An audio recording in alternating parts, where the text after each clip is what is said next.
Let's learn about returning and printing. Printing and returning are two related but different ideas. However, many beginners confuse them. Consider these two different scenarios. Say I ask you to recite a poem out loud. Once you are done, the poetry is no longer available to me. I heard it and then it was gone. This is like printing. Now, say I asked you to write that poem down and hand it to me. The poem on paper is a concrete thing that I could hand off to someone else, make edits to, or even destroy. This is like returning a value. Variables and data stored inside of a computer are invisible to us. In order to see the results of computation, we often print variables and values. Calling the built-in print function will cause text to appear on the console. Printing data to the console is a one-way trip, and we cannot get data written there back. When a function is defined, we skip over the body. Although the first line of code was executed, the def, the body is not. When a function is called, execution jumps to somewhere else in the program, specifically the body of that function. Some computations occur, and sometimes a result emerges.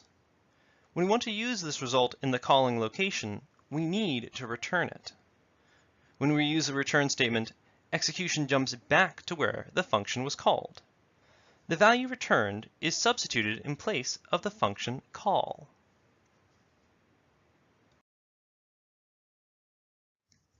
So what happens if we try to print instead of returning?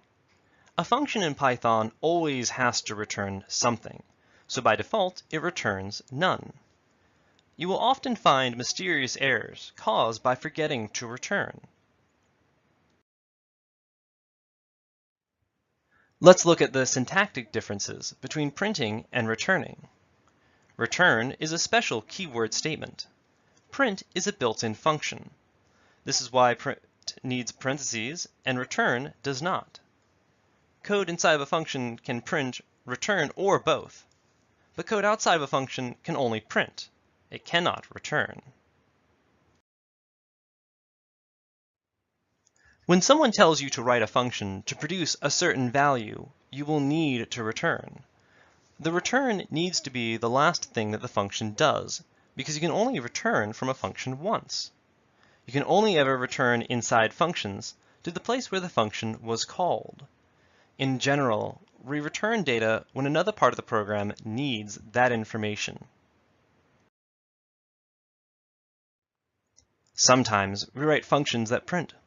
Sometimes we are expected to print the results of calling a function. Sometimes we don't print at all. You must read instructions carefully to know what you are required to do to solve a particular problem. In general, however, we print when we need to get information to the user, as opposed to getting it somewhere else in the program.